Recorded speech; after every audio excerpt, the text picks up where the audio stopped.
Gênesis capítulo 15, nós vamos ler do verso 1 ao verso 6. Gênesis capítulo 15, do verso 1 ao verso 6. Que negócio é esse aí, rapaz?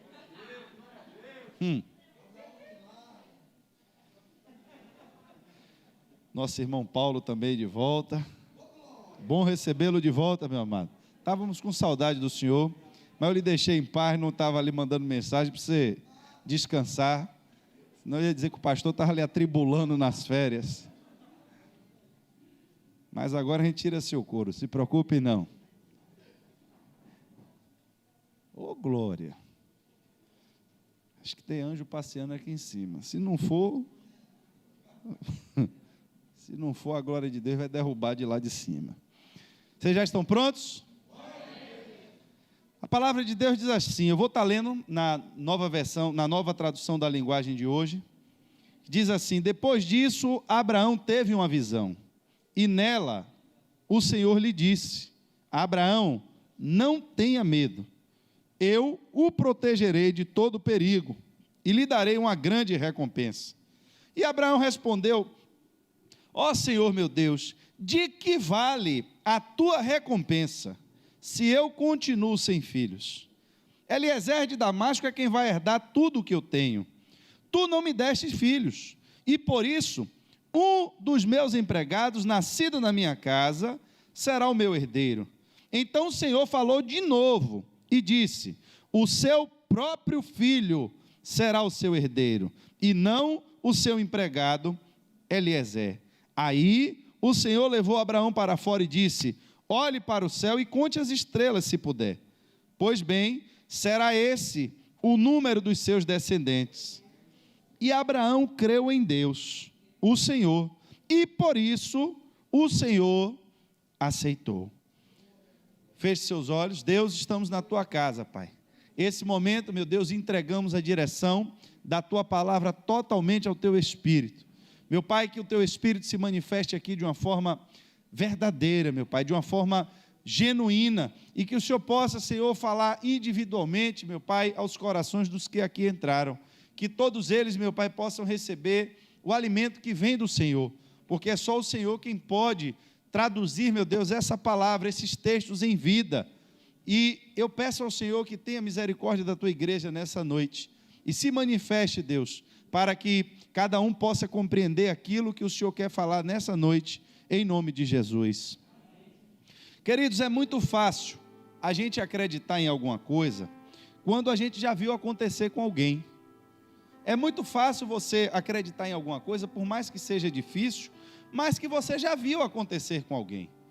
Se alguém lhe dissesse que fez um trabalho e durante um mês ali naquela empresa não recebeu nada, mas que no final do mês recebeu o seu salário, você não teria dificuldade nenhuma em investir o seu tempo, 30 dias em uma empresa, porque você cria já no seu coração uma certeza, uma expectativa de que aquele resultado, ele vai acontecer com você.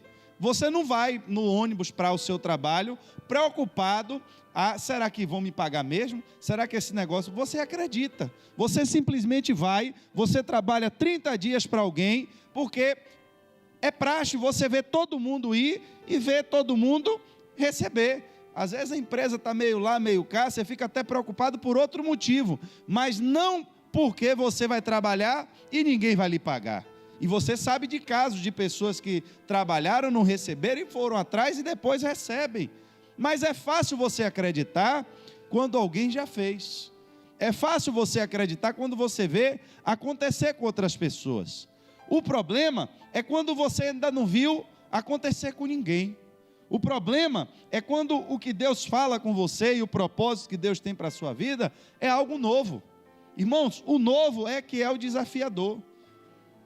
Aí se eu lhe dissesse que tem um trabalho que se você ficar olhando para a lua todo dia de noite, você vai ganhar 5 mil reais. Será que você teria coragem de ficar todo dia olhando para a lua de noite para ganhar 5 mil reais? Mas quem foi que disse isso? Mas não foi um cara da NASA aqui que falou. Quem é que ia correr o risco de ficar a noite toda acordado olhando para a lua? Agora, se o primeiro ficasse e no final do mês chegasse o dinheiro certinho na conta dele. Se o segundo ficasse e recebesse o dinheiro, irmão, você não ia poder andar na rua de noite, todo mundo olhando para a lua para ganhar dinheiro. O problema é que você não quer, a gente nunca quer ser o primeiro a ser testado. E o desafio é maior. Por que que Abraão é chamado o pai da fé? O pai da fé. Abraão, irmãos, foi testado por Deus, ele foi levado a extremos da sua vida, das suas condições, mas mesmo aquele que teve a capacidade de crer contra todas as expectativas, aquele que teve a capacidade de acreditar na palavra de Deus e tomar posse dela, mesmo quando tudo, humanamente falando, era contrário, teve um momento da sua vida que ele perdeu o foco. E é aqui que eu quero entrar com você nessa palavra, porque quando você já tem a expectativa do que vai acontecer, é fácil, mas quando você ainda não viu isso acontecer com ninguém, é difícil você manter a sua posição, irmãos. Deus chega para Abraão agora, se manifesta mais uma vez para Abraão, e começa a dizer: olha, Abraão, eu tenho coisas grandes para você, eu tenho uma recompensa para você, eu tenho proteção para você, a minha bênção está sobre você. A conclusão do texto, você começa a ver que é como se Abraão não tivesse mais ouvindo o que Deus está dizendo, não no sentido de escutar, mas no sentido de se atentar. Imagine se eu dissesse a você nessa noite: olha, Deus tem uma coisa grande para você. Eu acho que o normal da nossa vida seria: Deus, que coisa grande é essa? Eu acho que todo mundo perguntaria. Se Deus já pensou, Deus chega para você, Colosso, e diz nessa noite: tem uma coisa grande para você nessa noite, uma grande recompensa. Deus, que recompensa é essa? Me dê, eu quero. Irmãos, Abraão chega a desprezar a palavra de Deus. Ele diz: Senhor, para que eu quero recompensa, se eu não tenho nem herdeiro? O Senhor vai me abençoar, o Senhor vai me dar dinheiro, o Senhor, não sei o que é que o Senhor vai me dar, mas o que o Senhor me der, está com o prazo contado, está com os dias contados, porque daqui a pouco eu vou morrer, e tudo que eu construir vai ficar para um servo meu. Irmãos, aqui é o primeiro passo que eu quero que você comece para dar para esse ano. Deus está falando às vezes aqui com muita gente dentro da igreja, a gente ouve a palavra, até brota no nosso coração aquela fé do momento, aí a gente sai por aquela porta, vai para casa, e a gente começa a olhar as nossas incapacidades, começa a olhar não para o que Deus está dizendo, não para a palavra de Deus, mas a gente começa a olhar para nós mesmos. Imagine a grandeza dessa, irmão, se Deus chegasse aqui e dissesse: olha, tem uma grande recompensa para você, eu não vou nem pregar mais, eu vou para casa esperar a recompensa. Mas imagine Deus falando, Deus está falando, Deus está dizendo que vem coisas grandes, Deus tem anunciado coisas firmes, coisas profundas, mas tem gente que sai pelaquela porta e olha para si mesmo, e aí começa a pensar na sua história, nos seus fracassos, nas suas derrotas. Uma vez eu já tentei e não deu certo, outra vez foi assim, mas também não deu certo, teve uma vez que quase foi, mas no final também não deu certo.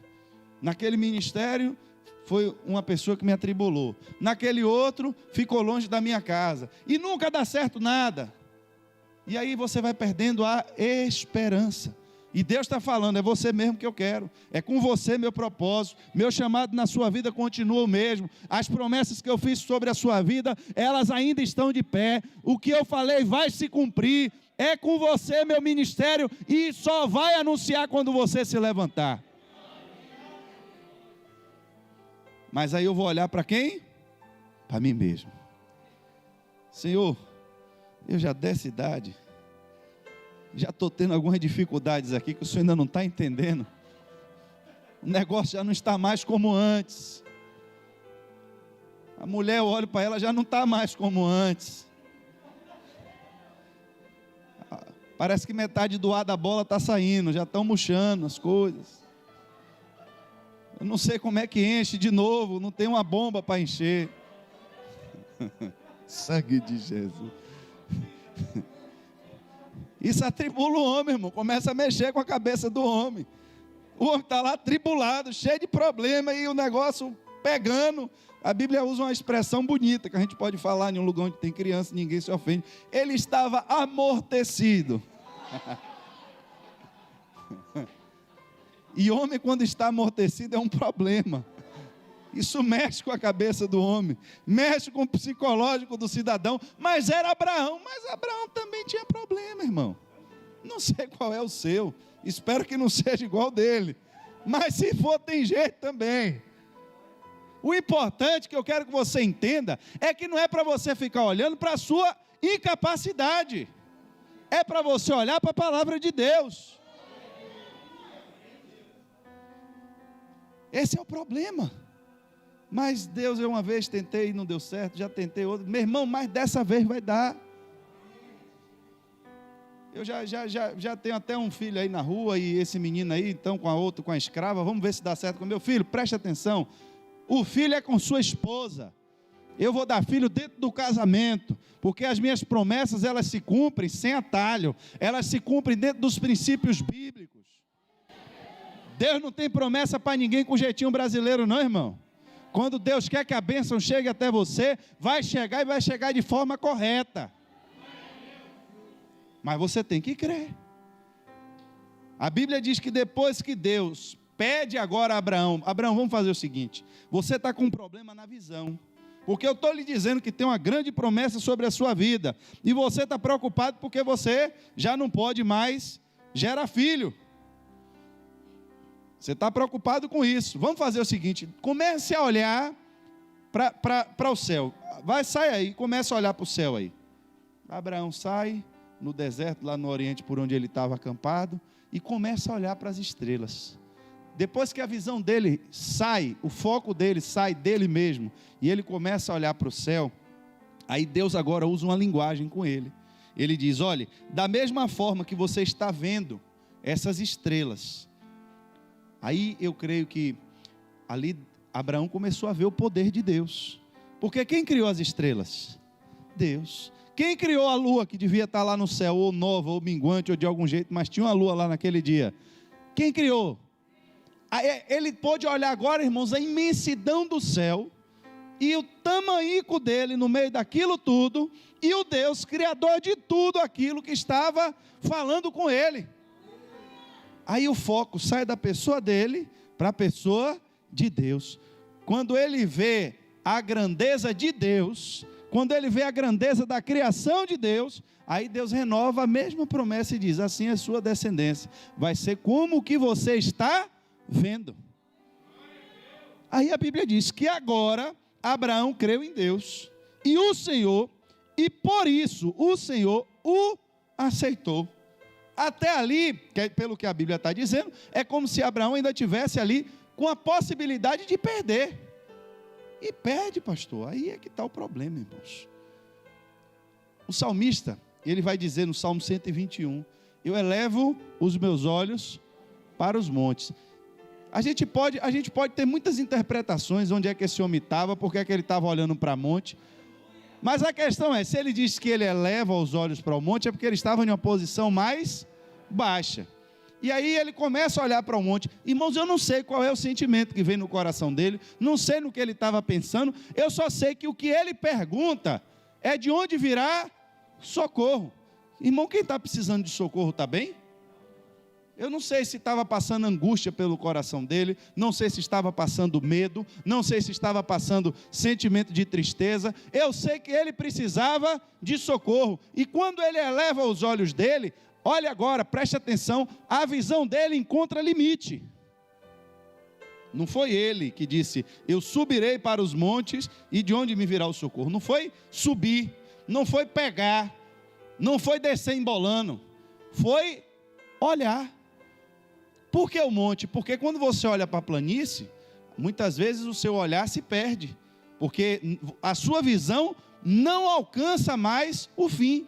Você olha para o horizonte e você tem uma visão ampla, mas quando você está em um lugar baixo, que você olha para o monte limita a sua visão, e quando limita a sua visão, aí você se pergunta, e se vier um inimigo, eu corro para onde? porque a minha visão não me mostra saída. Se eu precisar sair desse lugar, como é que eu vou me mover de onde eu estou? Para que caminho eu vou? Não sei. Eu não sei o que tem do outro lado. Eu não sei o que me espera. Esse sentimento de incerteza, irmãos, muitas vezes bate na nossa porta. Às vezes você está no emprego, você foi empregado 5, 6, 7, 8, 10 anos na mesma empresa, de repente alguém lhe bota para fora, e você se pergunta, e agora, o que é que eu vou fazer? Porque a sua visão ficou limitada ao seu mundo, a sua visão ficou limitada ao que você sabia fazer, a sua visão ficou limitada à sua casa, a sua visão ficou limitada ao que lhe ensinaram. E quando você olha procurando uma saída, tudo que você encontra são limites. Para onde eu vou? O que eu vou fazer? Como fazer? Não sei. Tudo que eu encontro são obstáculos, são montes, coisas que limitam a minha visão. Mas aí o salmista ele vai dizer: mas se eu elevar os olhos para o monte, ali ainda não é o limite, eu posso olhar um pouco mais para cima. Eu sempre posso olhar um pouco mais para cima. E quando eu olhar para o céu, aí eu vou descobrir de onde é que vem o meu socorro. Porque o meu socorro vem do Senhor. Você vai olhar para a terra. E você vai olhar uma hora, vai ter uma parede na sua frente. Você vai olhar uma hora, vai ter uma caixa na sua frente. Vai ter uma pessoa na sua frente. Mas quando você olhar para o céu, a comunicação com Deus, ela vai estar sempre aberta. É por isso que o salmista diz: o meu socorro vem do Senhor. Não estou olhando para as limitações da terra, estou olhando para onde pode vir o meu socorro. Irmãos, e para a gente concluir, eu quero que você entenda isso, eu quero falar sobre a visão, eu quero que você entenda que enquanto Abraão estava olhando para as suas limitações, ele não estava se atentando à grandeza do que Deus estava anunciando para ele. Enquanto o salmista estava olhando para o monte, talvez no coração dele veio um sentimento ali, em que ele se sentiu pressionado, se sentiu talvez ali com a necessidade de ter uma fuga, não sei, e ele olha e pergunta: de onde vem o socorro? Aí ele chega à conclusão que o socorro vem do Senhor, vem do céu, porque foi Ele que fez o céu e a terra. Mas a gente tem um exemplo, irmãos, que está em Mateus 14, do 25 ao 31, que fala de Pedro. A Bíblia diz: já de madrugada, entre as 3 e as 6 horas, Jesus foi até onde eles estavam, no meio do mar, andando pelas águas. E quando os discípulos viram Jesus andando em cima d'água, ficaram apavorados e exclamaram: é um fantasma, e gritaram de medo. Nesse instante Jesus disse: coragem, sou eu, não tenha medo. Então Pedro disse: se é o Senhor mesmo, mande que eu vá andando em cima da água até onde o Senhor está. Venha, respondeu Jesus. E Pedro saiu do barco e começou a andar em cima da água em direção a Jesus. Porém, quando sentiu a força do vento, ficou com medo e começou a afundar. Então gritou: socorro, Senhor! Imediatamente Jesus estendeu a mão, segurou Pedro e disse: como é pequena a sua fé, por que você duvidou? Irmãos, aqui a gente tem 2 momentos, na verdade 3. Eu vou falar de um anterior que não está no texto, mas que não é tão relevante para o que eu quero lhe dizer, mas eu quero que você compreenda todo o contexto. Esses discípulos já tinham passado por uma tempestade no mar. E aí, quando chega essa hora aqui, Jesus diz: olha, eu vou ficar no monte orando, entrem no barco e passem para o outro lado. Você vai ver o texto, a Bíblia dizer que os discípulos insistiram com Jesus: não, o Senhor tem que ir com a gente no barco. Da última vez, a gente só se salvou porque o Senhor repreendeu o vento e o mar. Isso aí já sou eu aqui, acrescentando o diálogo da Bíblia. Não tem esse diálogo não, mas eu estou só dizendo qual foi a insistência dos discípulos. Senhor, da última vez o mar virou contra a gente e não teve jeito, e se o Senhor não está ali, dessa vez como é que a gente vai só? Jesus disse: meu irmão, entre no barco e vão para o outro lado. De tanto insistir, vai os discípulos. Quando chega no meio do mar, quem aparece de novo para eles? O vento e a tempestade. E agora, cadê Jesus no barco? Da outra vez ele estava com a gente, dessa vez ele não está. O que é que a gente faz? Para melhorar a situação deles, ainda vem andando em direção ao barco um fantasma. Se não morrer da tempestade, o fantasma vai pegar a gente. Aí é onde, irmãos, a gente precisa agora entender qual é a primeira parte desse processo. Muitas vezes nós não estamos discernindo as coisas. Muitas vezes coisas de Deus estão se aproximando da gente e a gente está achando que é coisa do inimigo. Às vezes a bênção está vindo até você, Deus está abrindo portas, mas porque a aparência delas não são coisas que vêm a você da forma que você está acostumado a ver, você não consegue discernir. Quem vai esperar Jesus andando em cima de água? Olha o que eu falei de Abraão, você crê no que você já viu, é fácil. Mas e quando acontece com você a primeira vez? E Deus está nos falando constantemente de coisas novas. Quando acontece a primeira vez, irmãos, quem vai esperar Jesus em sã consciência andando em cima do mar? Nunca aconteceu, nunca a gente ouviu falar na história que ninguém andou em cima de água, nem os profetas andaram em cima de água. Eu já vi dizer que o mar abriu para o povo passar, mas o povo passar andando por cima de água é a primeira vez. Só que aí é onde entra, quando você anda com Jesus, preste atenção, você reconhece a voz dele.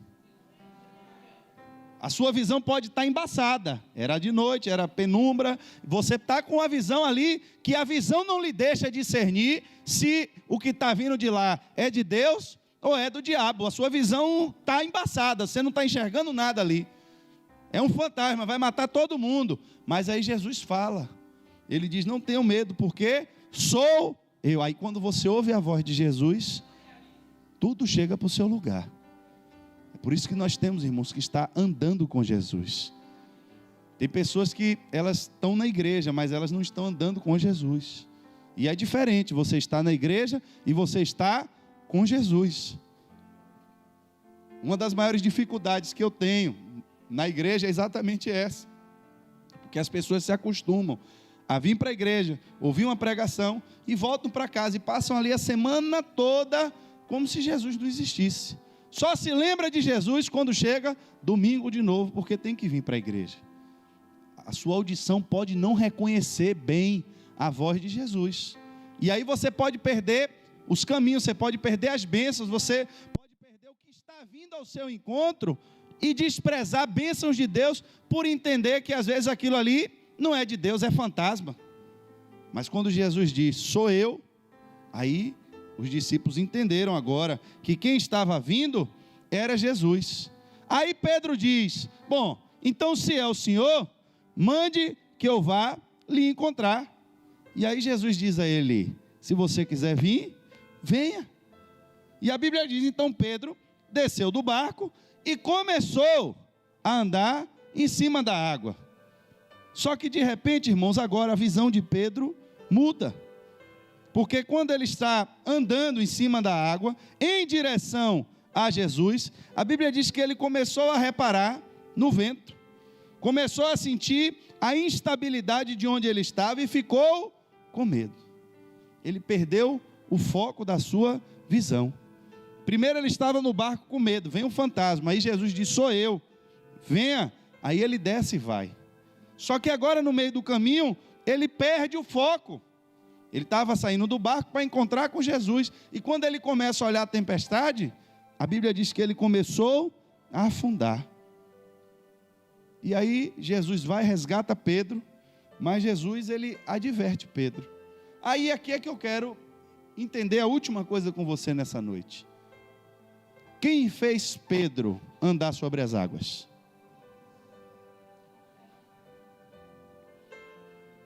Quem fez Pedro andar sobre as águas? A fé dele. E quem fez ele afundar?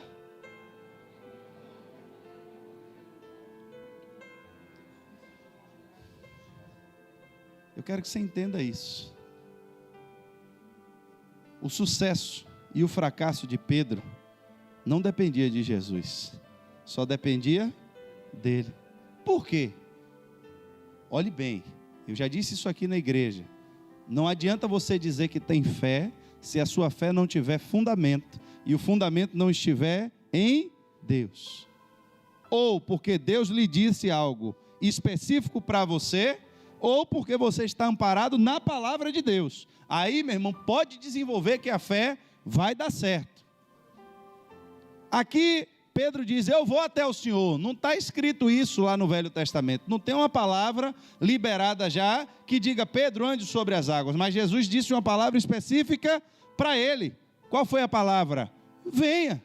Então Pedro agora está andando por cima das águas, pela fé e pela palavra que foi liberada. Quem fez Pedro andar sobre as águas foi a sua iniciativa, porque ele pediu, foi a sua fé, ele se lançou, mas se lançou agora sobre se lançar em fé, sem palavra você vai afundar. Jesus disse, venha, agora tem palavra. Só que, irmãos, mesmo com a palavra, mesmo andando no sobrenatural, se você perder o foco, você começa a afundar. E começa mesmo. E aí eu lhe pergunto, foi Jesus que fez Pedro afundar? Então andar sobre as águas, ou continuar andando sobre as águas, ou afundar, só dependia de onde ele estava olhando. Dependia dele mesmo. Deus não é o responsável pelo seu fracasso. Deus não é o responsável pelas coisas que você às vezes julga, mas se Deus estivesse aqui, meu irmão não teria morrido. Irmãos, a palavra foi liberada. A palavra de fé, muitas vezes está sendo liberada. A palavra de Deus, a palavra rema, a palavra que muda, a palavra que liberta, a palavra que cura, a palavra que salva, ela está sendo liberada. Mas se você vai andar na dimensão da palavra que foi liberada, ou se você vai afundar, não depende mais de Deus, só depende agora de você. É por isso que Jesus ainda socorre Pedro lá, e aí critica ele, por que você tem uma pequena fé? Porque você duvidou, porque você começou a olhar para os lados, porque você começou a se atentar a esses problemas? O mar é o mesmo, desde que quando você estava no barco, o vento é o mesmo, não mudou nem o mar e nem o vento, a diferença é o nível que você está, porque antes você estava dentro do barco, agora você está andando em cima da água. Dentro do barco, irmão, você pode olhar para o mar, você pode olhar para o vento, você pode fazer o que você quiser dentro do barco, mas quando você muda de nível, e você começa a andar em cima das águas, quando você começa a andar no sobrenatural de Deus, se você perder o foco, irmão, você começa a afundar. É por isso que a Bíblia diz, a quem muito é dado, muito é. Às vezes é melhor ficar dentro do barco, se você não tem capacidade de chegar até o outro lado andando. Jesus não criticou ninguém porque não saiu do barco. Ele não voltou, não deu um esporro nos outros e disse aí, está vendo só Pedro que saiu? Você não vai ver isso hora nenhuma. Jesus chegar e dizer, por que vocês também não pediram para andar em cima do barco? Jesus não mandou ninguém ir. Ele só disse, antes que vocês se joguem no mar, tenha calma aí que sou eu que estou chegando. Aí Pedro diz, eu quero ir. Eu quero ser mais ousado, eu quero ir mais além, eu quero ir mais fundo. Eu não quero ficar no limite, eu quero saltar mais alto. Eu quero fazer uma grande obra para o Senhor. Eu quero desenvolver o meu ministério. Aí Jesus disse, você quer? Então venha. Jesus não limita a sua fé. Ao contrário, quando você se lança, Ele libera a palavra e diz, venha. Só que agora, irmãos, que Ele libera a palavra, quem vai decidir o que vai acontecer é você.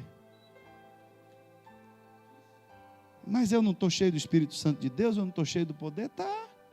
Mas se tirar o foco, começa a afundar. Tem uma música em inglês que, se eu não me engano, do Cash Crow, que o título da música é Slow Fade. Numa tradução, Slow Fade. Uma tradução dessa música é como se você fosse caindo lentamente. É mais ou menos a ideia do que o texto da música diz. E o contexto da música é que ninguém cai de uma vez. As quedas, elas são lentas. A diferença de quando você cai no ar é que quando você se solta, você desce de vez e se esborracha. Na água você não afunda de vez. A resistência da água faz com que a sua queda seja mais lenta dentro d'água. Às vezes, quando nós caímos de vez e tomamos um tombo, a gente sente logo. Mas quando você está em um ambiente que não é o seu, como é o ambiente do Espírito, Quando você cai no mundo do espírito, você não sente a queda como você sente no mundo físico. E às vezes você pode já estar caído. Você às vezes já pode estar no fundo do mar. Mas Jesus não desprezou Pedro porque ele afundou. Ao contrário, ele foi até Pedro e levantou Pedro de lá. E talvez tenhamos alguns Pedros aqui nessa noite, que passaram o ano passado escondidos em suas cavernas, como Elias, ou se acostumaram com o nível do fundo do mar, e nem perceberam que deixaram de viver. Pessoas que Deus deu dons, pessoas que Deus deu talentos, pessoas que Deus já usou de forma poderosa, mas o foco foi mudando, a visão foi mudando, é o trabalho, a dificuldade, coronavírus, é o ônibus que chega tarde, é o chefe que está me atribulando, é o cachorro da vizinha que me acorda de madrugada e não deixa eu dormir. E sempre a gente está olhando para alguma coisa que impede a gente de seguir a Jesus. Sempre a gente está olhando para alguma coisa que impede a gente de desenvolver o ministério que Deus colocou na nossa mão. Sempre estamos arrumando desculpas para não fazer a obra de Deus. E nem percebemos a hora que começamos a afundar. Mas um só grito que Pedro deu: Senhor, salva-me. A Bíblia diz que Jesus agora vai até Pedro para levantar. Nós vamos fazer, eu queria que você ficasse de pé.